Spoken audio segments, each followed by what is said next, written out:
Dalam berkehidupan, ada yang namanya nilai sosial dan norma sosial. Apaan tuh ya? Yuk, kita belajar di Belajar Online.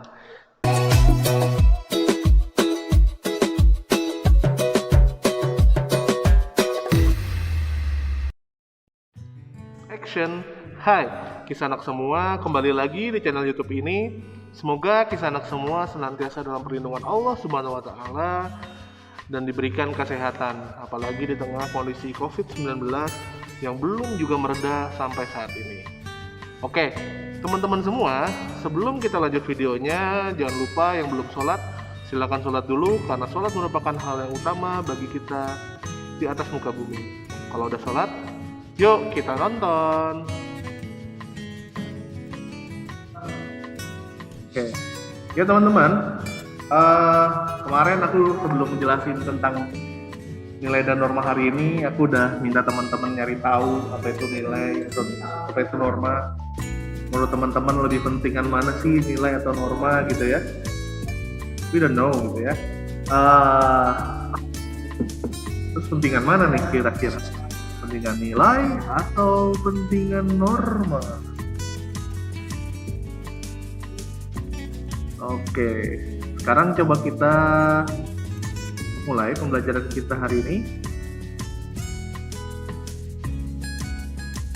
Oke teman-teman, untuk kita akan membahas tentang norm and value, ya, atau norma dan nilai.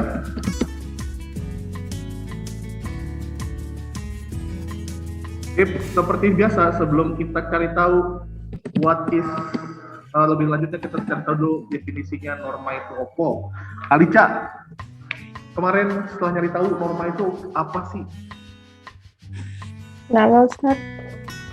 Norma itu apa sih? Kemarin kan udah ada tugas kelompok tuh yang nyuruh nyari pentingan norma, pentingan nilai. Pastinya udah tahu dong norma itu secara definisi.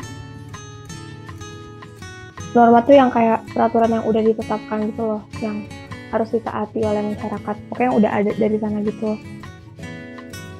Oke, jadi norma itu secara definisi artinya apa? Peraturan yang udah ada gitu ya? Iya. Beda nggak sih sama hukum? Beda sih. Oh beda, oke. Saya nggak tahu. Oke. Kalau thank you Kalisa. Ya, definisi sudah benar. Norma itu adalah aturan berlaku di masyarakat, gitu ya. Jadi norma itu bahasa lainnya itu adalah aturan, gitu ya. Jadi norm is a rule, gitu ya, seperangkat peraturan, gitu ya teman-teman. Kalau teman-teman nggak boleh ngomong kasar sama orang tua, gitu ya, itu norma, gitu ya teman-teman. Nah terus kalau misalnya value apa tuh, Aski? Value ya, kayaknya kayak nilai itu sesuatu yang dianggap baik atau buruk di masyarakat. Sesuatu yang dianggap baik atau buruk gitu ya. Ya kayak ya nggak sih? Ya oke, betul banget sih. Pede. Sesuatu yang dianggap baik atau buruk. Masyarakat. Nice. Gitu ya. Jadi kalau kita ngomongin norm itu rules, kita ngomongin rules. Sementara kalau kita ngomongin value, kita ngomongin dianggap baik atau buruk. Keywordnya cuma ada kata dianggap, guys. Gitu ya. Kalau norm itu bersifat aturan, gitu ya. Itu berarti dalam norm itu pasti ada reward and punishment, gitu ya. Karena sifatnya adalah aturan. Keywordnya adalah aturan, gitu ya. That's norm, gitu ya. Reward paling kecil apa? Reward paling kecil itu reward paling kecil tuh kira-kira kayak apa sih, Ridan? Kalau menurut kamu reward terkecil dan yang kamu anggap reward yang bikin kamu tuh seneng gitu loh. Reward tuh bikin kita seneng ya, masa reward bikin kita sedih gitu ya. Apa dan hal terkecil apa yang bikin kamu seneng yang merupakan reward? Dari apa dulu? Ya apa aja. dianggap aja udah seneng sih Ustaz. Oke.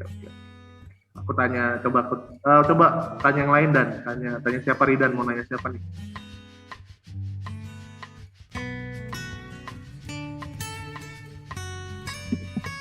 Fazil. Apa? Fazil. Zil, Ya, kira-kira kalau reward yang paling minim itu bentuknya kayak apa sih? Yang bikin kamu seneng paling minim aja itu berupa apa biasanya? apa? Banyak. Hmm? Banyak. Banyak ya? Banyak lah. Oke. Gini, Uang teman. kali tas, uang. Kenapa? Uang. Uang. Ya. Uang. Keren sekali. Oke, iya reward uang juga bisa sih gitu ya. Berarti kalau nggak uang kagak senang dong Jil ya. Iya. Nggak begitu lah tas. Tunggu opportunity. Gak apa-apa. Nah gini, kalau kalian berhasil menaati reward atau biasanya kalian mematuhi aturan something gitu, pasti ada reward yang paling minimal, yaitu adalah berupa ujian gitu ya. Ujian, exactly. Sementara berarti punishment yang paling minim adalah digibahin. Alah, gini aja tulisannya biar kalian paham ya. Gitu. Jadi reward seminim-minimnya adalah ujian. Misalnya, Fazil itu kalau selalu menaati aturan sekolah gitu ya, PR selalu ngerjain, tugas kelompok selalu terdepan gitu ya. Tuh anaknya bager, anaknya cakep banget dah gitu ya, udah ganteng, rajin, pinter, woi. Gemar menabung. Itu berupa pujian, reward paling minim gitu ya teman-teman. Sementara kalau teman-teman melanggar norma, punishment paling minimnya adalah digibahin teman-teman. Digibahin. Jadi gibah atau diomongin orang itu merupakan bentuk social punishment yang paling kecil. Jadi itu pasti berlaku di seluruh dunia teman-teman. Seluruh dunia pasti ada yang namanya digibahin, pasti ada yang namanya diomongin. Jadi kalau teman-teman berharap diri teman-teman nggak pernah digibahin, ya keluarlah dari bumi gitu ya. Karena di seluruh bumi pun ada fenomena digibahin gitu ya. Bahkan Marc Marquez atau Valentino Rossi pasti pun pernah digibahin. Seperti itu. Pasti ada yang suka, ada yang nggak suka, pasti pernah ada yang lihat nggak sesuai norma yang dia anut gitu. Itu minimalnya. Misalnya Sophie tiba-tiba pulang malam nih, pulang jam 1 dini hari gitu ya. Terus ada tetangga yang lihat gitu. Karena menurut norma setempat gitu bahwasanya anak cewek nggak boleh pulang larut malam gitu. Pasti ada gibah-gibah tetangga gitu ya. Yang itu merupakan punishment dari lingkungan gitu, dari lingkungan. Even kadang kita don't care about that. Tapi punishment itu ada. Gitu. Dan gibah itu adalah punishment paling minim dari sebuah social norm ya teman-teman. Nah sementara kalau value itu nggak ada reward, nggak ada punishment gitu ya yang pasti gitu ya, karena semua berdasarkan kata dianggap baik atau buruk gitu. Itu cuman value itu seperti itu teman-teman gitu ya. Jadi kalau misalnya Fazil di rumahnya itu ganteng banget menurut emaknya gitu ya, belum tentu di kelas di ten sosial 1 dianggap paling ganteng gitu. Karena kata dianggap itu memiliki different value gitu ya, seperti itu teman-teman. Gitu. Dan nggak jarang norm itu asalnya dari value gitu ya. Di beberapa hal norm itu asalnya dari value yang dianut masyarakat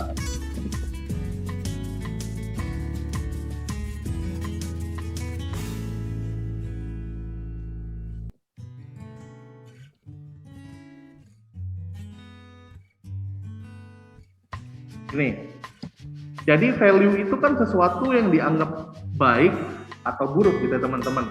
Nah, saat semua orang udah menganggap mempunyai value yang sama tentang hal yang dianggap baik dan dianggap buruk, maka bukan tidak mungkin value itu kemudian berubah menjadi norm agar semua orang bisa melakukan value-value yang baik itu, dan kemudian saat mereka melakukan value yang buruk, mereka bisa mendapatkan punishment.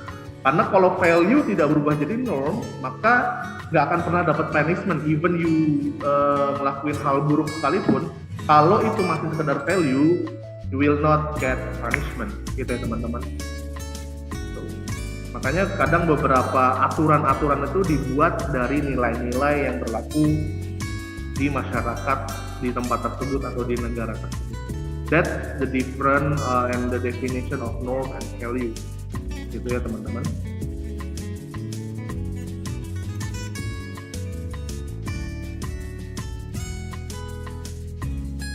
Any question? Silahkan.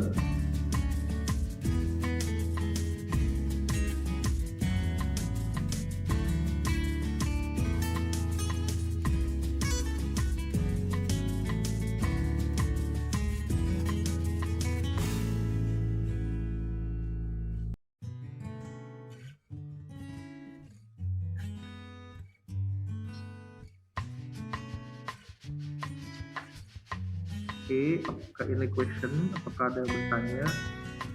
Monggo guys.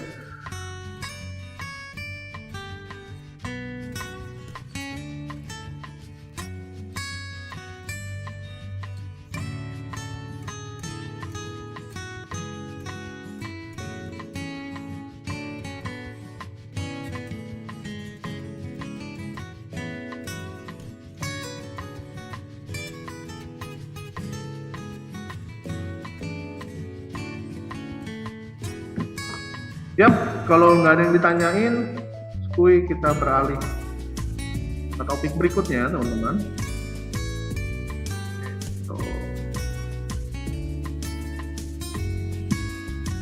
Oke, kita akan masuk ke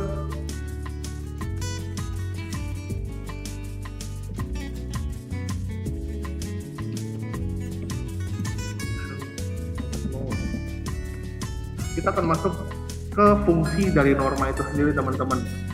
Nah, yang pertama,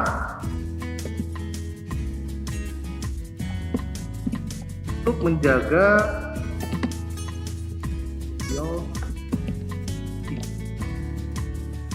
Oke. Kenapa kemudian bisa menjaga social stability, teman-teman? Social stability ini kan berarti kondisi di mana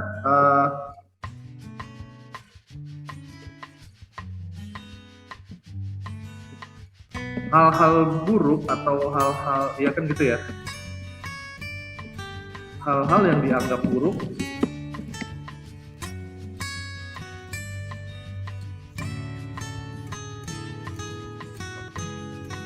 tidak dilakukan terlampau sering. Even kita nggak bisa mencegah untuk hal buruk itu jadi zero gitu ya, tapi dengan adanya norm ini diharapkan hal-hal yang buruk itu, hal-hal yang bisa merusak social stability itu bisa dikurangi. Makanya dibentuklah norm gitu ya, karena ada hukuman berupa punishment gitu ya. Mungkin kalau misalnya narkoba gitu ya, narkoba tidak dibikin norm atau tidak dibikin aturan gitu ya, kan bahkan ada yang bilang tuh ya udah sih narkoba kan gue pakai sendiri, rusak sendiri gitu ya, gitu teman-teman. Tapi saat dia rusak, dia bisa aja ngajak nih teman-teman gitu ya. Nah, kalau nggak coba dibikin normnya, nggak dibikin jalurnya bagaimana dia harus dihukum atau bagaimana dia harus direhabilitasi gitu ya teman-teman, maka dampak buruk ini yang tadinya kecil itu apabila nggak diberi punishment, maka nantinya bisa meluas gitu teman-teman. Apalagi kalau orang tersebut punya pengaruh, apalagi kalau orang tersebut influencer misalnya, seperti itu. Maka dari itu fungsi dari sosial norm pertama dalam menjaga social stability agar hal-hal buruknya itu tidak dilakukan terlampau sering dan meluas. Kalau meluas, auto rusak masyarakatnya. Gitu. Itu function yang pertama, teman-teman.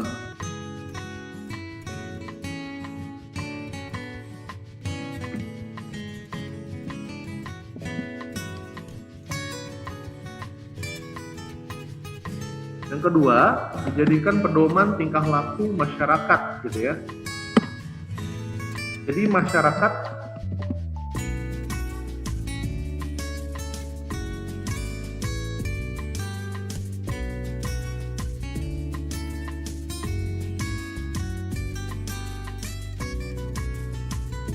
Bentar, teman-teman ya, ada telepon. Telepon.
Oke.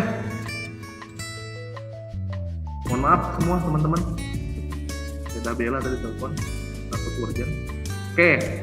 Nah di sini keywordnya itu pedoman teman-teman. Pedoman itu bukan berarti gimana ya? Bukan berarti jadi buku yang harus dibaca everyday. Nope, gitu ya. Nggak begitu gitu. Prinsip konsep pedoman tuh nggak kayak gitu. Tapi pedoman itu akan diingat, lalu saat ingin melakukan something, dia akan mempertimbangkan nih, gitu ya. Gitu ya, misalnya kepepet nih, mau nyolong di Indomaret gitu. Tapi karena dia ingat tentang norma gitu, dia ingat bahwasanya ini secara norma agama tidak boleh, secara norma hukum tidak boleh gitu ya, maka dia nggak jadi gitu. Jadi saat sudah dijadikan pedoman, ini bisa jadi membuat masyarakat itu berpikir dua kali gitu ya untuk melakukan something bad gitu ya, terutama ya, atau malah memotivasi gitu. Tadinya Aski ini misalnya mager lah, udah ajan maghrib nih gitu ya, mager lah sholatnya ntar aja gitu ya. Tapi begitu Aski tiba-tiba lihat IG story gitu ya, terus lihat yang soleh gitu, wah ya Allah, ternyata balasannya surga gitu, ternyata pahalanya banyak, maka tiba-tiba memotivate Aski untuk do the best ya, gitu, in norm of religion gitu. Misalnya seperti itu. Jadi reward dan punishmentnya bisa bikin orang berpikir dua kali untuk melakukan bad thing gitu, dan rewardnya itu bisa memotivate gitu ya orang untuk do the good thing gitu. Lalu yang ketiga adalah social control. Oke.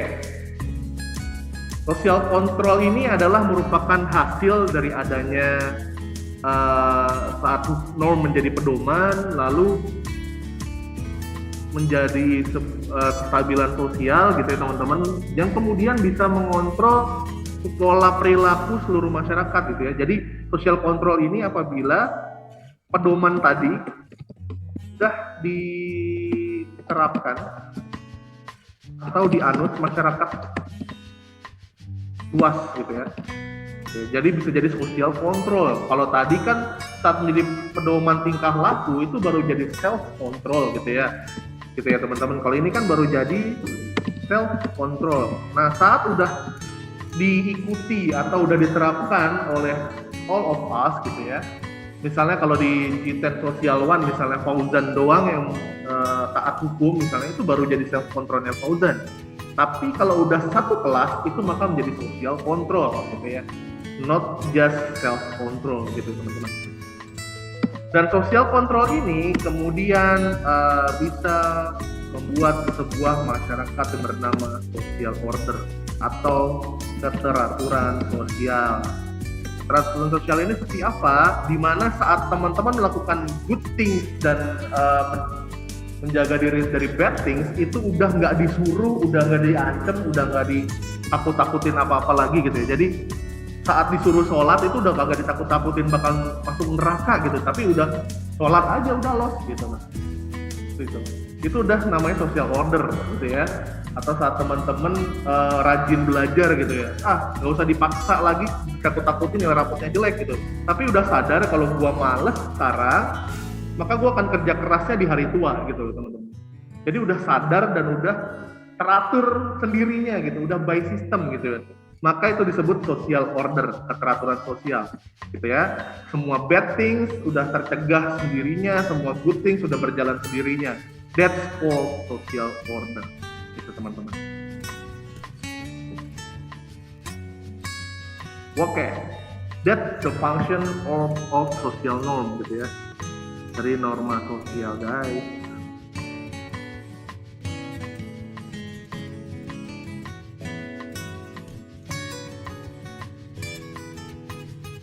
Silahkan ditanyakan kalau 3 fungsi ini masih gaje banget buat kalian, masih nggak bisa kalian serap. Silahkan tanyakan. Seperti biasa video ini aku record gitu ya. Jadi kalau biasanya yang ada di YouTube itu sosial 2, sekarang sosial 1 nanti akan ada di YouTube. Gitu. Jadi silahkan tanyakan kalau ada yang nggak di ngertiin gitu. Tanya dulu gitu. Social control itu apa, self control itu apa, mungkin tadi kalian skip social order itu apa, tapi kalau udah paham alhamdulillah sekali ya guys, kita bisa cus ke bahasan berikutnya. Silahkan tanyakan, kalian mau ditanyakan dulu. Ustaz, hitung sampai 5 ini mau tanya yang social control konsep itu kalau dianut masyarakat luas kayak barometer yang kita bisa bilang social control tuh kalau apa sih Ustaz? Kayak misalnya norma apakah itu yang ikut, maksudnya masyarakat yang anut itu ada minimal orangnya enggak, atau di lingkungan tergantung lingkungan ya sekolah doang atau. Oke. Yang dimaksud social control ini maksudnya di sebuah lingkungan masyarakat ya yang menganut norm itu gitu ya. Jadi social controlnya Indonesia ini ya nggak harus ngikutin normnya Australia gitu. Pun begitu orang-orang bule misalnya lagi berkunjung atau misalnya orang-orang bule nggak ngikut norma agama kita ya udah gitu, itu nggak termasuk dalam kategori social control apa enggak, yang penting dia respect sama normnya gitu. Jadi tergantung masyarakat penganutnya gitu, di lokasinya itu baru disebut social control dan kemudian jadi social order gitu ya. Nggak di luar itu ya nanti mereka punya norm and value-nya sendiri-sendiri gitu. Oke. Paham nggak? Aman nggak?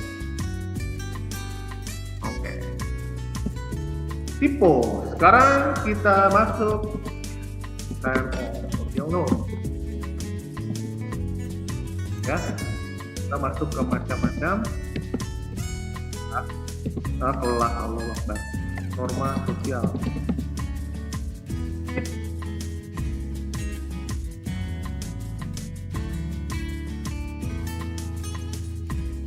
Masuk ke macam-macam norma sosial nih guys.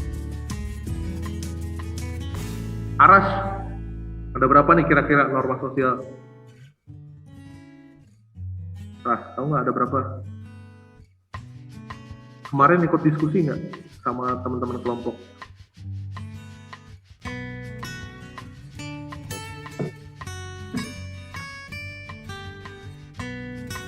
Gimana?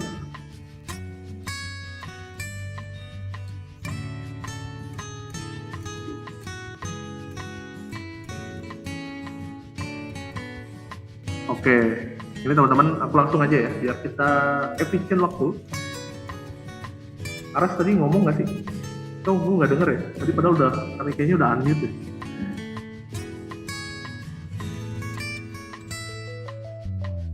Chat. Ada chat. Aku nggak ada suara. Siap. Oke, next kita masuk ke macam-macam norma sosial guys. Norma sosial yang pertama ada yang namanya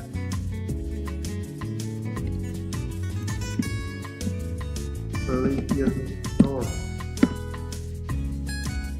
atau agama.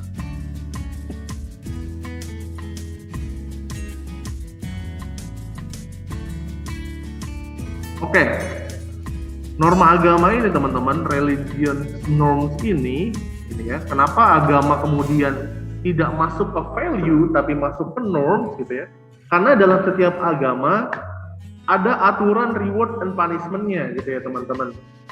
Even yang berupa ancaman neraka atau ancaman yang langsung direct ke kalian, misalnya saat kalian males gitu ya, males berbuat something gitu ya, males belajar ya, kalian nanti akan jadi bodoh gitu ya, terus kemudian nggak ngerti apa-apa gitu, kalian jadi nggak ngerti apa yang pengen kalian tahu misalnya gitu. Nah di norm, kenapa agama jadi norm? Karena itu tadi ya, karena dia punya reward and punishment sendiri. Nah yang termasuk dalam religion norms ini yang gimana sih? Yaitu segala macam aturan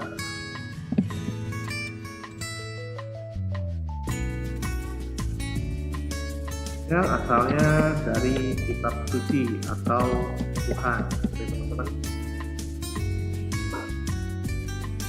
Nanti biasanya gini nih, saat melihat definitionnya ini gitu ya teman-teman, terus nganggap oh berarti yang dari hadis atau dari MUI nggak bisa kita katakan sebagai itu dong ya, nggak bisa kita katakan sebagai norma sosial, kan nggak dari kitab suci gitu ya.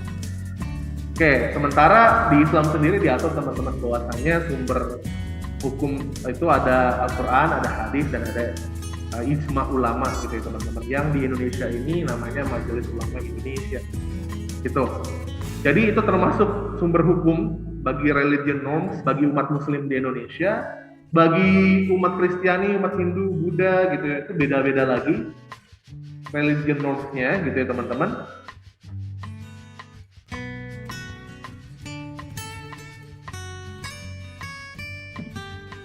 Dan yang paling penting, saat kita memberlakukan religion norm, ini kita nggak offset. Maksudnya adalah tidak menjamah norm agama lain, gitu ya.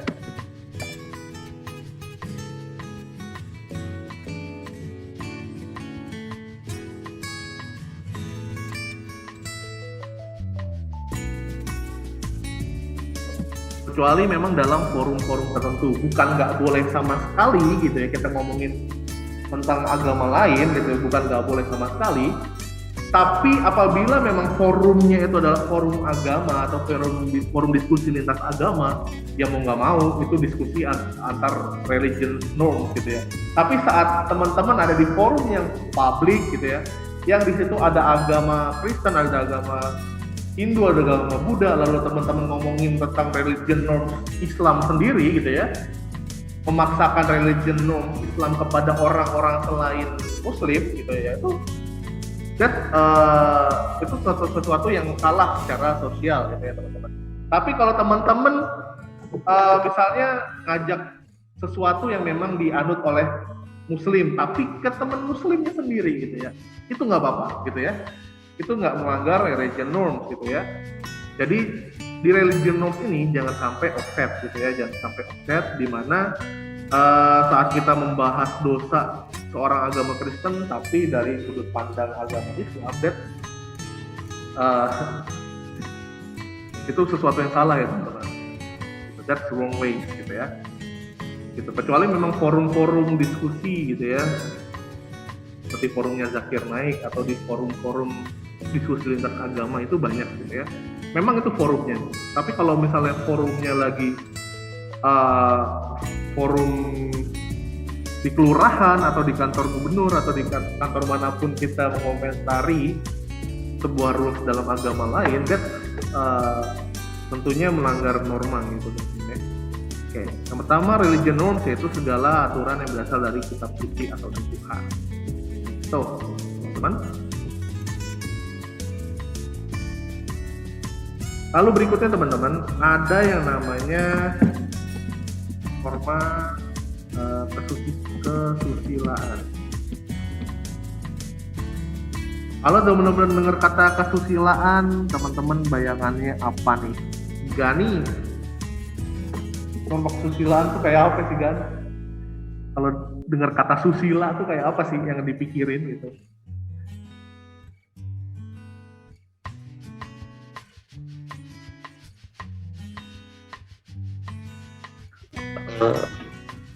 Kayak apa ya? Ya sampein aja, nggak usah googling, sampein aja yang kepikiran dengar kata susila, nggak usah googling, santai aja, santai. Ini cuma obrolan santai, tidak ada reward and punishment, santai.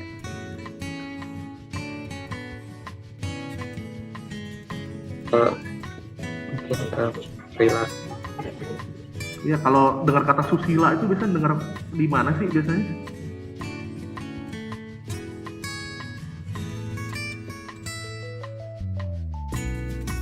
Gimana? Nyerah nih Gani? Aku tanya Ojan kalau dengar kata susila tuh ingatnya sama apa Jan? Kira-kira Jan?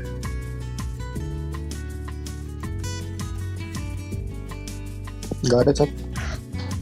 Ini kan kita bahas tentang norma kesusilaan. Pernah denger dong kata susila? Itu biasanya dengernya di apa? Itu namanya SBY. Susilo Bambang Yudhoyono. Susilo, itu Susilo. Ya Allah, main plesetan. Siap.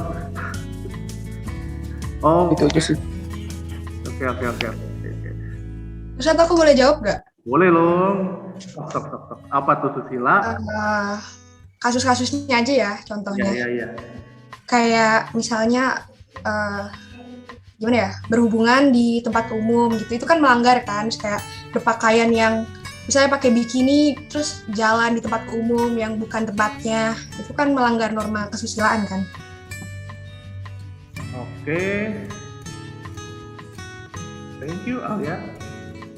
Ya, yang selama ini kita pahami tentang kesusilaan itu memang seperti yang Alia sampaikan tadi gitu ya. Nah tapi gini teman-teman, ternyata nggak kayak gitu konsepnya gitu.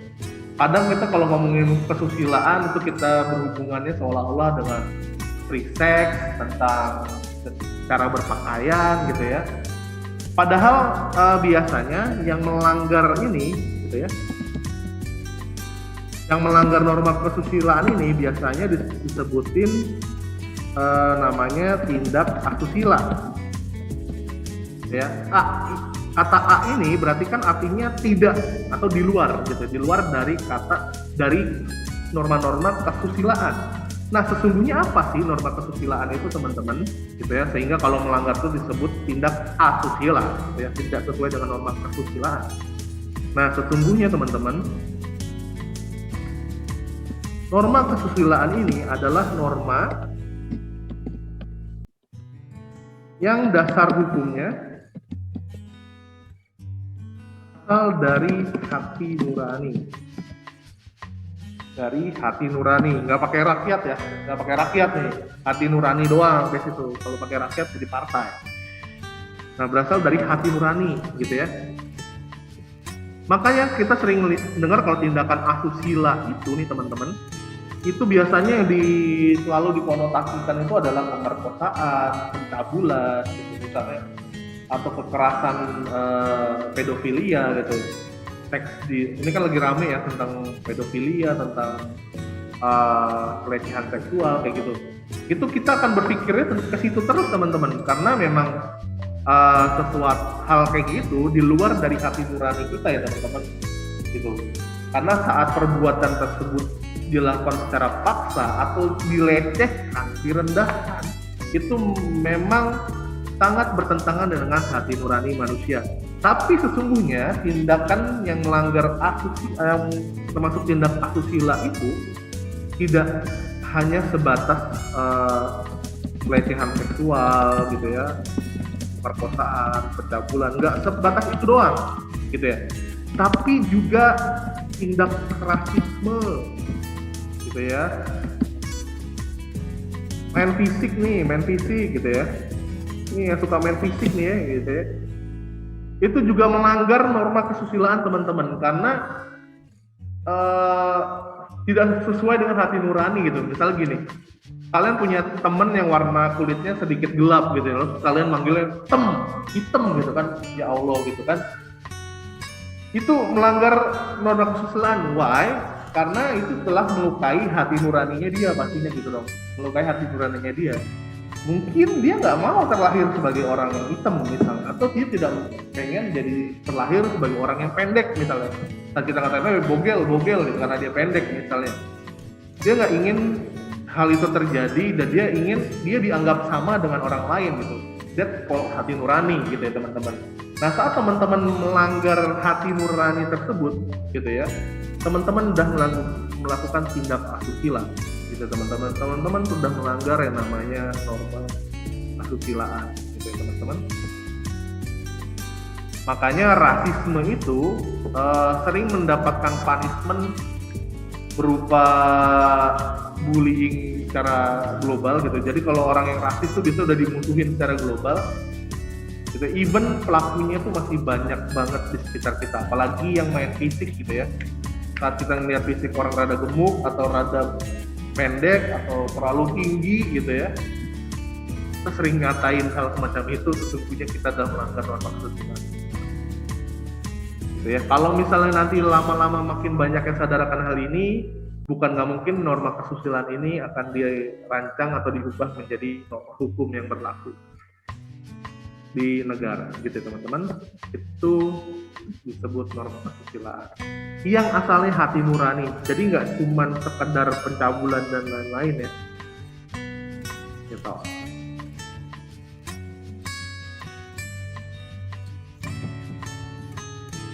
Dan berikutnya ada namanya norma kesopanan.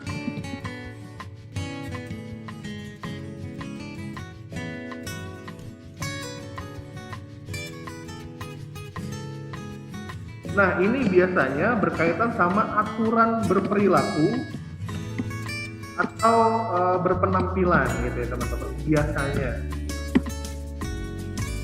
berperilakunya kayak apa? Misalnya kalau di Indonesia teman-teman harus alim sama yang lebih tua gitu ya. Itu norma kesopanan teman-teman. Saat teman-teman gak ngelakuin itu, maka teman-teman akan mendapatkan punishment terkecilnya itu tadi, yaitu berupa gibahan. Teman-teman akan digibahin sebagai orang yang gak sopan. Ini anak kagak ada adabnya, gak ada akhlaknya gitu ya. Itu digibahin merupakan punishment terkecil. Tadi aku udah bilang gitu ya. Atau misalnya tadi dicontohin oleh Alia, saat kita berpakaian berbikini gitu ya, kita mungkin nggak akan diomongin saat kita berbikini di pantai Bali, karena norma kesopanan di sana itu membolehkan gitu teman-teman. Tapi kalau kita di pantai, misalnya di pantai wilayah yang mayoritasnya muslim, kita berbikini, even itu pantai, tapi masyarakat di sana misalnya Aceh gitu ya, nggak usah jauh-jauh ke luar negeri, atau misalnya teman-teman ke Arab Saudi pakai bikini gitu ya, itu melanggar norma kesopanan di sana teman-teman. Even teman-teman di pantai gitu teman-teman. Jadi every single place punya norma kesopanannya sendiri-sendiri gitu teman-teman, yang hukuman teringannya adalah gibahin, atau hukuman terberatnya bisa masuk penjara gitu ya. Misalnya teman-teman salah berperilaku atau berpenampilan. Yang ekstrimnya adalah norma kesopanan di Korea Utara tentunya teman-teman. Ya, jangan sampai teman-teman melanggar norma kesopanan di Korea Utara. Bagaimana aturan berperilaku dan berpenampilan itu sangat ketat. Misalnya ada bule dari Amerika yang memang setiap turis itu nggak boleh mengambil apapun yang ada di sana gitu ya. Bahkan secuil daun pun nggak boleh gitu misalnya. Nah di sana tuh turis Amerika iseng, cuman mau ngambil poster yang ada di tembok, ngambil doang, dimasukin tas. Dia tuh cuman mau buat souvenir lah, buat kenang-kenangan gitu. Tapi saat di bandara ketahuan, kemudian ditangkap, dia anggap itu hal sepele bagi dia gitu. Tapi ternyata di Korea Utara itu hal yang cukup serius, perilaku yang cukup serius gitu ya. Karena bisa dianggap mata-mata dan lain-lain, dan akhirnya dipulangkan dalam kondisi sekarat dan akhirnya meninggal gitu ya teman-teman. Makanya setelah teman-teman menyepelekan norma kesopanan ini gitu, maka kalau teman-teman mau ke suatu wilayah, teman-teman harus tahu norma kesopanan di sana seperti apa, cara berpenampilan, cara berperilaku gitu. Saat mau misalnya orang-orang yang berkunjung ke Turki mau masuk ke Hagia Sophia gitu ya. Nah itu ada aturan di mana harus pakai kerudung gitu. Dan orang-orang akan patuh gitu, even dia non muslim. Paling nggak menutupi rambutnya seperti itu teman-teman. Ada aturan-aturannya sendiri. Nggak mungkin kan dia masuk situ dengan pakaian yang sangat terbuka gitu ya. Nggak mungkin. Gitu ya. Jadi norma kesopanan ini berkaitan sama berperilaku dan berpenampilan gitu ya. Teman-teman nggak bisa sesuka-suka hatinya sendiri gitu ya, mentang-mentang ini badan-badan gue gitu ya, ini diri-diri gue mau kayak gimana suka-suka gue, kan suka dengan gitu ya. Ya that will be suka-suka gue kalau itu rumah gue gitu. Kalau itu akan jadi suka-suka lo kalau lo ngelakuin itu ya, misalnya kasar gitu ya, di rumah lo sendiri gitu ya, itu akan jadi suka-suka lo gitu ya. Tapi kalau lo ngelakuin itu, kalian ngelakuin itu semua di rumah orang lain, di wilayah orang lain, itu nggak lagi suka-suka lo gitu ya. Itu nggak lagi jadi suka-suka kalian, tapi norma kesopanannya yang menentukan adalah si pemilik wilayah atau si pemilik tempat. Gitu. Ini nggak usah aku tulis contohnya karena aku udah jabarin, udah cukup banyak contohnya barusan sepertinya. Yang terakhir adalah norma hukum. Ini adalah norma atau aturan yang tertulis ya, dan resmi dimiliki oleh semua negara.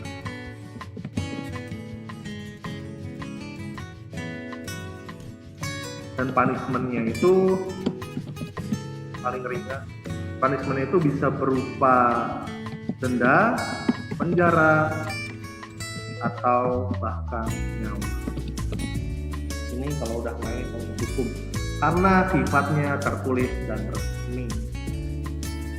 Oke, itu kind of social norm teman-teman. Itu macam-macam dari norma sosial.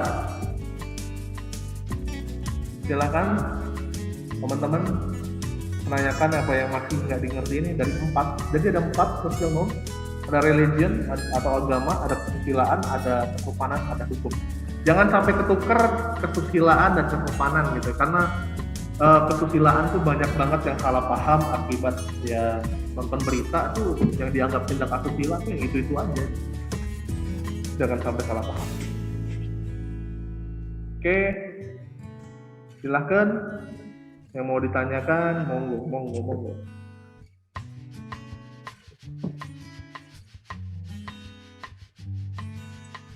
Bisa aku mau nanya? Ya, siapa? Oke.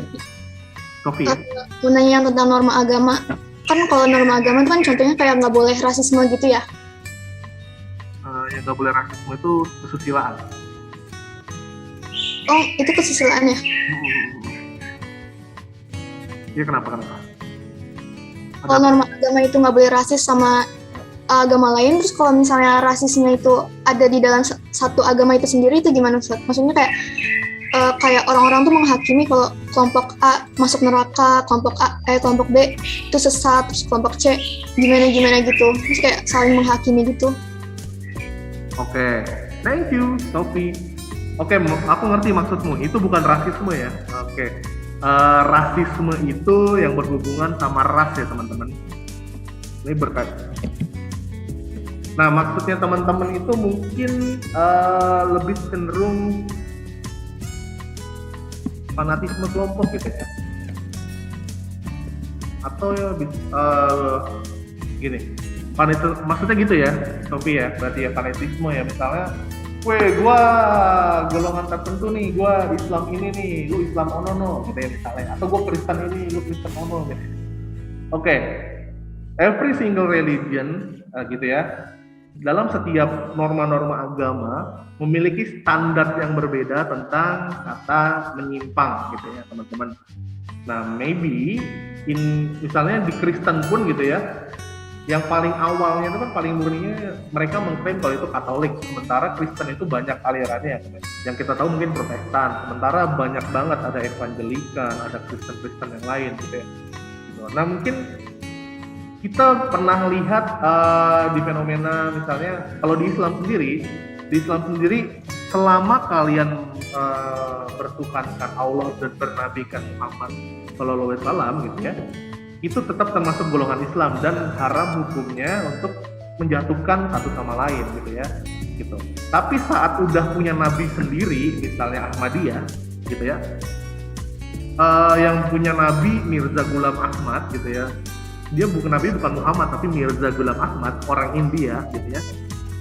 Yaitu solusinya adalah mungkin Ahmadiyah itu dijadikan agama tersendiri, tidak mengklaim dirinya sebagai Islam Ahmadiyah, tapi agama Ahmadiyah gitu ya. Seperti yang sudah dilakukan di Malaysia gitu. Nah, kalau masih kayak begitu, maka akan terus ada gesekan karena orang Islam merasa ternistakan gitu ya, agama mereka yang bawa-bawa nama Islam tapi nabi mereka beda gitu. Seperti itu. Jadi kalau misalnya konflik atau stigma seperti misalnya gue NU lu Muhammadiyah, itu kan sebenarnya sama-sama bertuhankan Allah dan bernabikan Muhammad, berasulkan Muhammad. Itu kalau itu ada clash itu sungguh sejatinya mereka melanggar norma agama mereka sendiri gitu ya, religion norm mereka sendiri. Jadi melanggar seperti itu. Setiap agama punya standar sendiri, mana melanggar mana enggak. Kalau kayak tadi NU dan Muhammadiyah itu jatuhnya melanggar, tapi kalau dengan Ahmadiyah itu enggak melanggar. Dipakai itu Kak? Benar-benar itu dipakai. Oke, gitu ya teman-teman. Mantap, aman Sophie? Aman. Oke. Ya teman-teman, aku rasa cukup sekian materi hari ini tentang religion norms, tentang kesusilaan, kesopanan, bagaimana standar toleransi kita terhadap yang beda organisasi atau beda keislamannya gitu ya. Itu tadi bagus, nice question from Sophie. Sophie, ya Allah Sophie mah beda. Sophie gitu ya. Gitu. Thank you semuanya. Ustaz Faik udah datang. Aku pamit. Assalamualaikum warahmatullahi wabarakatuh. Ya, teman-teman, itu semua tadi penjelasannya tentang nilai dan norma sosial. Kalau teman-teman ada pertanyaan, boleh ditulis di kolom komen. Dan kalau menurut teman-teman video ini bermanfaat, silahkan teman-teman share, teman-teman like, dan teman-teman subscribe channel ini agar bisa menjadi kebaikan untuk kita semua. Thank you semua, sampai jumpa di lain kesempatan. Assalamualaikum warahmatullahi wabarakatuh. Bye, Mak Kisanak.